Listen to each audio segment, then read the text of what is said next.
Olá pessoal, tudo bem? Sejam então bem-vindos aí a mais uma videoaula de física, né? Bom, nessa aula de hoje nós vamos tratar um pouquinho sobre a grandeza física temperatura, né? Vamos entender aí qual que é o conceito dessa grandeza, como é que a gente faz para estimar aproximadamente esse valor, né? E qual correlação com outras grandezas nós podemos estabelecer com a temperatura a fim de que a gente tenha aí um êxito ao estimar, né, a temperatura então dos corpos, tá certo? Então vamos aqui aos nossos slides. Bom, então vamos lá então, temperatura. Quando a gente está falando sobre temperatura, a gente sabe que a temperatura ela tem uma correlação com outras grandezas, né? Ou seja, quando um corpo qualquer sofre uma variação na sua temperatura, outros aspectos desse corpo podem também sofrerem variações, né? Então a gente tem exemplos, a gente tem exemplo de situações em que você aumenta a temperatura do objeto em questão, por exemplo, e ele sofre uma dilatação, ou seja, ele muda as dimensões. E essa variação que a temperatura sofre, ela tem uma correlação, por exemplo, direto com a dilatação. Então, quanto maior a temperatura, mais o corpo está dilatado. Quanto menor a temperatura, menos o corpo está dilatado, né? Temos também situações, por exemplo, de um gás. O que acontece no gás quando a gente aumenta a temperatura? Ele aumenta a pressão. O que acontece quando eu reduzo a temperatura do gás? Ele também reduz a pressão. Também você pode ter uma correlação direta da temperatura com o gás, com a pressão do gás. Em alguns circuitos elétricos, quando você varia a temperatura dos circuitos, ele também sofre uma mudança na resistência do material, né? O material passa a ter a sua resistência geralmente aumentada quando você aumenta a temperatura, e quando você diminui a temperatura, geralmente a resistência diminui, né? A gente colocou aqui alguns exemplos de grandezas que estão correlacionadas com a temperatura. E por que a gente coloca esses exemplos? Porque o conceito que a literatura traz para a gente temperatura é esse aqui. A temperatura ela pode ser definida como o grau de agitação das partes de um corpo. Então, quando eu falo que a temperatura é o grau de agitação das partes de um corpo, isso que a literatura chama de partes do corpo é a menor partícula do corpo, são as moléculas ou os íons, né, que compõem aquele corpo. Então, como eu estou falando de uma partícula muito pequena, que eu não consigo sequer ver, como é que eu vou ver ela agitando, ela vibrando, ela se perturbando? Como é que eu vou olhar para a temperatura justamente sendo o grau de agitação de uma parte que eu não consigo nem ver? Então, com isso, a literatura mostra para a gente que nós, na verdade, nós não medimos a temperatura, nós estimamos a temperatura do corpo.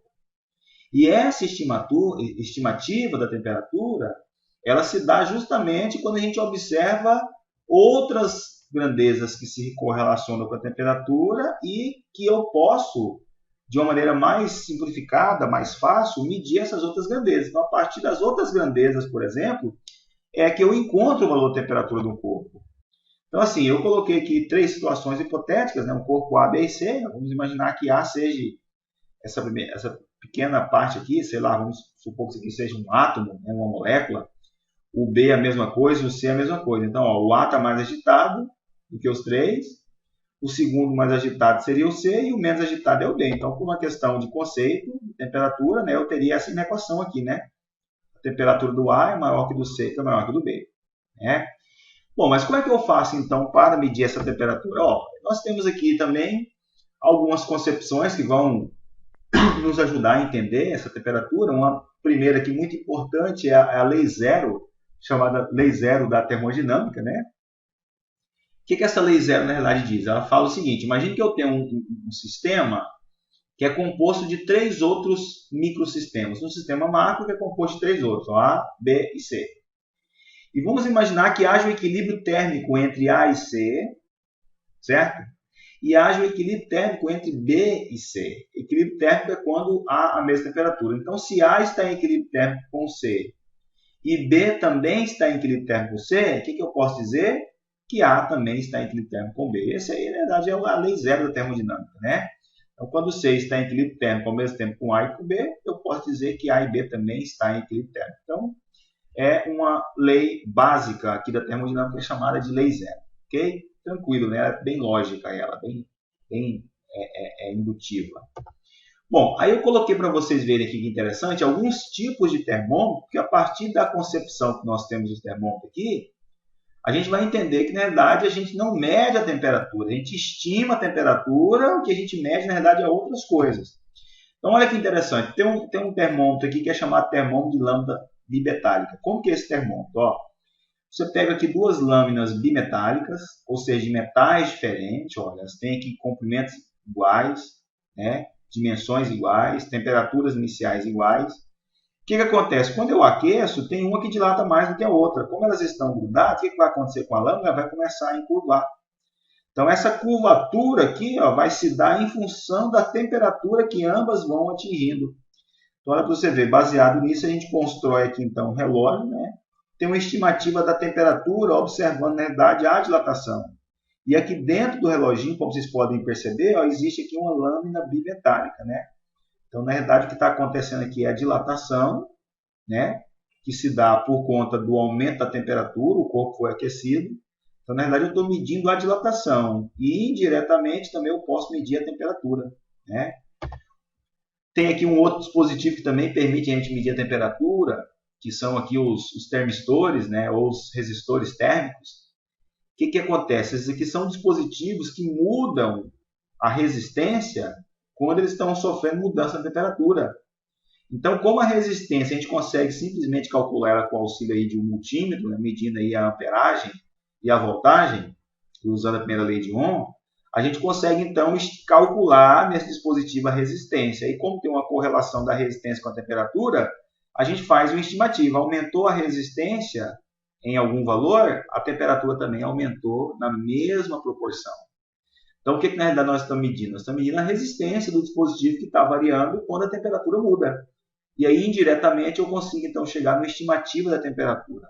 Bom, esse negócio que eu coloquei aqui embaixo, que é um símbolo tá, do dispositivo, então quando você estiver fazendo algum exercício de eletricidade e aparecer esse símbolo aqui ou esse símbolo aqui de baixo, então isso aqui representa um termistor, ou seja, é um resistor que varia quando a temperatura do sistema está mudando, ele varia a sua resistência, certo?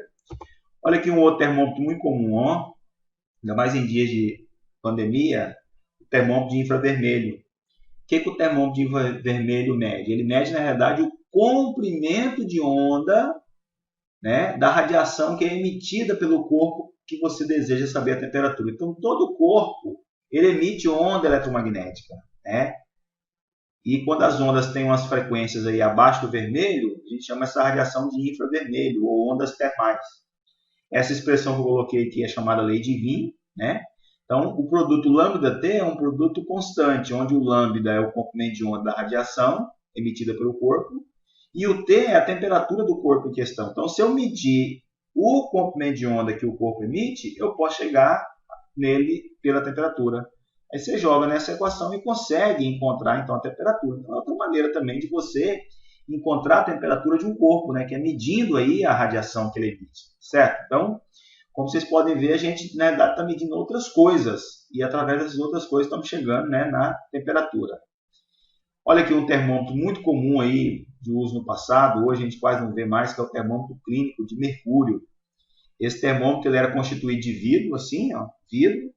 Na pontinha aqui você tem uma estrutura metálica, que é chamada de bulbo. E lá dentro, o que você tem lá dentro? Você tem o mercúrio, que é o único metal que está no estado líquido na temperatura ambiente. O mercúrio tem uma dilatação bem comportada dentro de um range de temperatura, aí, né, aproximadamente a temperatura local, temperatura ambiente. Então, na verdade, o que acontece? Esse mercúrio dilata quando ele é aquecido, ou seja, quando essa extremidade aqui encontra um corpo com maior temperatura. E aí, quando então ele é aquecido, ele sofre uma dilatação, eu estou, na verdade, medindo aqui o que é a dilatação do mercúrio. Mas eu faço uma correlação com a temperatura. Então, diretamente eu meço a dilatação e indiretamente eu meço a temperatura, eu correlaciono as duas. Bom? Então, na verdade, eu estou falando de uma grandeza de escala muito pequena, nanométrica, picométrica, que eu não posso medir diretamente, que é a temperatura, então a gente mede indiretamente. Ok? Bom, a literatura traz para a gente aqui o que a gente chama de escalas termométricas, que na verdade são o que a gente poderia dizer que são as unidades, né, das grandezas das unidades da grandeza de temperatura. Quais são as 3 escalas termométricas mais comuns que a literatura traz? São essas aqui, ó, Celsius, Fahrenheit, né, e Kelvin. Essas são as 3 escalas termométricas mais comuns. Bom, essas escalas possuem aqui 2 valores que nós chamamos de pontos fixos e fundamentais. O que são esses pontos fixos e fundamentais? São, respectivamente, a temperatura de fusão e ebulição da água destilada ao nível do mar. Água destilada, água sem sal. Ao nível do mar, porque a pressão atmosférica vale 1 atm, ou 10 a quinta pascal. Né? Então, na escala Celsius, quanto é que vale esses valores? 0 e 100. Na escala Fahrenheit, quanto é que vale esses valores? 32, 212. E na Kelvin, vale quanto? 273, 373. Então, 0 graus Celsius é igual a 32 Fahrenheit, que é igual a 273 Kelvin. Essas temperaturas são equivalentes, são iguais. Numericamente, a representação é diferente, mas a agitação térmica é a mesma. 100 graus Celsius é igual a 212 graus Fahrenheit e é igual a 373 Kelvin. São valores numéricos diferentes, mas representam temperaturas o quê? Equivalentes. Agora a pergunta é, e se eu tivesse uma temperatura diferente de 0 ou 100? Como é que eu faço para descobrir qual que é o equivalente dessa temperatura que eu conheço na Celsius para o Fahrenheit e para o Kelvin? Esse é o nosso objetivo, então, é descobrir como que eu converto a temperatura de uma escala para outra. Ora, é fácil. Vamos imaginar, então, que o que está aqui dentro seja um mercúrio. Vamos supor que isso aqui seja nosso termômetro clínico, né? E você colocou os 3 termômetros no mesmo ambiente. Se você colocar os 3 termômetros no mesmo ambiente, os 3 vão medir temperaturas iguais. Por que eles vão medir temperaturas iguais? Porque o mercúrio vai dilatar o mesmo tanto no primeiro, o mesmo tanto no segundo, o mesmo tanto no terceiro. Então a dilatação é a mesma. O que vai ser diferente? A leitura, que vai ser valores matemáticos diferentes, porém vão ser temperaturas o quê? Equivalentes, porque os 3 dilataram iguais. Então vamos supor que o mercúrio dilatou, atingiu esse ponto aqui, ó, nessa altura, nos 3, a altura é a mesma. Se você pegasse a régua, por exemplo, e medisse daqui de baixo até aqui, mais ou menos, onde chegou o mercúrio, a medida seria a mesma se você colocasse a régua aqui no primeiro, no segundo, no terceiro. O que eu fiz? Eu chamei essa medida aqui, sei lá, de A. A centímetro aqui, A centímetro no segundo e A centímetro no terceiro. Se agora eu pegasse os 3 termômetros e colocasse no outro ambiente, e o mercúrio agora fosse dilatado até lá em cima, o que ia acontecer? A dilatação seria a mesma no primeiro, a mesma no segundo e a mesma no terceiro. Vamos supor que você botou a régua lá e calculou e encontrou o B do primeiro, B do segundo, B do terceiro. Então, esses 3 A's que você mediu com a régua é igual, e os 3 B's que você mediu com a régua também é igual. Então, olha só, está aqui de novo, né, os meus termômetros. Então, se os 3 A's é igual e os 3 B's são iguais, eu posso fazer isso aqui. Ó. O A do primeiro pelo B do primeiro é igual ao A do segundo pelo B do segundo, que é igual ao terceiro pelo terceiro. Correto? Correto, posso fazer isso.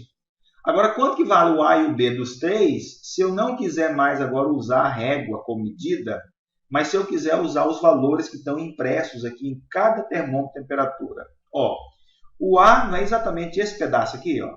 Como é que eu calculo um pedaço? Se você botasse a régua aqui, ó, vamos supor que você botou a régua aqui, ó, e aqui em cima está marcando 50 centímetros, aqui embaixo está marcando 10. Quanto que vale esse pedaço aqui? Não é 40? Não vai pegar os 50, subtrair de 10, não vai dar 40? Então, para medir o tamanho do ar, usando as impressões que estão aqui no termômetro, você tem que medir essa temperatura menos essa. A de cima menos embaixo vai ser exatamente esse valor. Então, é o que eu vou fazer aqui. Ó. Então, o pedaço A no primeiro vale quanto? TC menos 0, botei. Ó. O pedaço B no primeiro também vale, ó, 100 menos 0, coloquei aqui embaixo. E assim por diante. Ó. O A no segundo também, ó, TF menos 32, está aqui. O B, ó, 212 menos 32, está lá. O A do terceiro, ó, TK menos 273. O B do terceiro, ó, 373 menos 273. Simplificando aqui vai ficar, ó, TC menos 0 é TC, 100 menos 0 é 100. Aqui preserva, TF menos 32. 212 menos 32, 180. TK menos 273 conserva. 373 menos 273, 100. Ficou resumido a isso, né? Reduziu-se a isso. Ó, posso cortar o 0 aqui, 0 aqui, 0 aqui, né? Quando eu estou cortando o 0, na verdade eu estou dividindo os 3 por 10, né? Então sobra 10, 18 e 10. Dá para dividir ainda por 2. Dividindo os 3 por 2, vai ficar esse aqui então. Ó, 10 por 2, 5. 18 por 2, 9. 10 por 2, 5. Pronto. Essa é a correlação entre as 3 escalas mais conhecidas, ó, Celsius, Fahrenheit e Kelvin. Então, se você tem uma temperatura em Celsius e quer passar para Fahrenheit, ou ao contrário, o que você faz? Você iguala esses dois termos. Se você tem a temperatura em Fahrenheit e quer passar para Kelvin, ou vice-versa, você iguala esse termo com esse termo. Se for de Celsius para Kelvin, ou ao contrário, iguala o primeiro com o terceiro. E se for uma outra escala, que não essas 3 aqui, mas uma outra escala qualquer, você também pode obter a correlação. Basta que para isso você conheça pelo menos 2 valores equivalentes, né? Aqui a gente conhece os valores de fixos e fundamentais, né, que é a fusão e ebulição. Basta então você conhecer 2 valores equivalentes, certo? Vamos fazer um exercício aqui para ver se ficou claro. Ó, exercício número 1. Calcule a única temperatura em que as escalas Celsius e Fahrenheit coincidem. E letra B, calcule a única temperatura em que as escalas Fahrenheit e Kelvin coincidem. Ok? Vamos lá então, o item A. O item A quer saber qual que é a única temperatura que o Celsius e Fahrenheit coincide. Coincidir quer dizer ser o mesmo valor numérico. Então, se for tanto em um, vai ser o mesmo tanto na outra. É o mesmo valor numérico e a agitação térmica é a mesma. Bom, se é a escala Celsius e Fahrenheit, o que eu vou ter que fazer? Eu vou igualar a primeira parte com a segunda. Tá aqui, eu igualei Celsius para Fahrenheit. Ó, se a temperatura coincide, então se na escala Celsius esse valor, sei lá, for x, na Fahrenheit também vai ser quanto? Vai ser x. Então o que eu vou fazer? Eu vou botar aqui x e aqui x. Pronto, aqui é a minha equação. Agora basta eu multiplicar cruzado aqui, ó, e isolar o valor de x para saber quanto é que vai dar. Vamos fazer isso. Ó, o 9 está dividindo, passa multiplicando. O 5 está dividindo, passa para lá multiplicando. Vai ficar isso aqui, ó, 9x, 5 multiplica x menos 2. Vou aplicar a distributiva aqui, ó, 5 vezes x, 5x. 5 vezes 32, 160. Então, ó, aí esse 5x está somando, vem para cá subtraindo, já fiz isso, ó. 5 vezes menos 32, menos 160. Agora vamos lá, ó, 9x menos 5x dá 4x. O 4 está multiplicando, passa para lá dividindo. Então ficou 160 por 4. Quanto que vale 160 por 4? Menos 40. Então, menos 40 graus Celsius é igual a menos 40 Fahrenheit. O valor matemático, o valor numérico coincide e a agitação térmica, que no caso é a temperatura, também coincide. Ok? Esse foi o item A. No item B, ele quer saber a mesma coisa, só que é para as escalas agora Fahrenheit e Kelvin. Ok?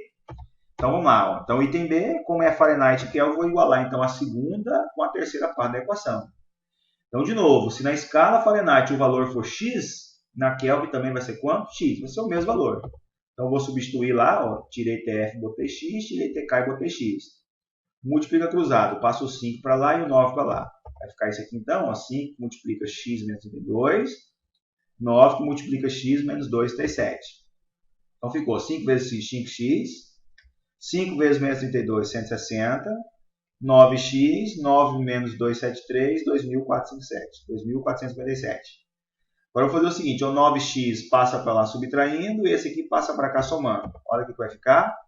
5x menos 4x, 160 menos 2.457. Ó, 5x menos 9x dá menos 4x, e essa diferença aqui dá isso. Isolando o x, passa o 4 para lá multiplicando, menos com menos dá mais, pronto. Ó. Então, essa razão aqui dá quanto? 574,25.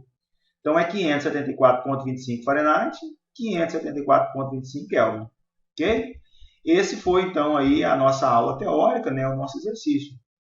Lembrando que quando você estiver assistindo essa aula, pause o vídeo, né, vá pausando o vídeo, vai fazendo as suas anotações e, ao final, você prossegue com o vídeo aí. Ok?